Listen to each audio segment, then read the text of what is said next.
ఇలా వేసి చూడండి. ఇది వచ్చేసరికి మా జామ చెట్టు మీకు కనిపిస్తుంది కదా ఇక్కడ మొత్తము చాలా పెద్ద చెట్టు. ఇది వచ్చేసరికి వేసే 7 years అయిన అసలుకి ఇది చూడండి. కాపు చూడండి ఏ రకంగా కనిపిస్తుంది మీకు ఇక్కడ మొత్తము చూడండి. చాలా బ్యాడ్ సెట్ సైడ్ కట్ చేసాము చూడండి కనిపిస్తుంది ఇక్కడ మొత్తము చూడండి. పింగర్ చూడండి ఈ రకంగా ఉంది అసలుకి ఇది.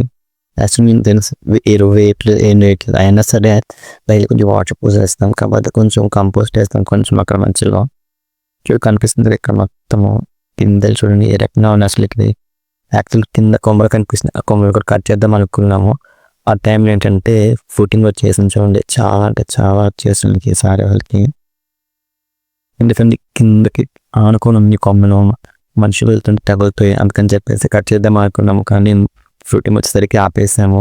కాపు అయిపోయిన తర్వాత కట్ చేయొచ్చు అనేసి చూడండి. మేము కింద చూపించాను నేను పైకి మరీ చూపిస్తుంది ఇక్కడ మొత్తము.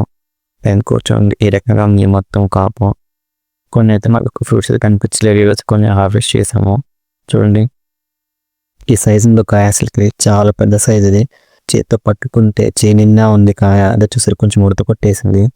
ఏంటంటే స్పెషల్ మా చెట్టుకి సగం ఉడతలో సగం మేము తింటాను ఈ కాయలు చూడండి. చాలా బాగుంది అసలుకి.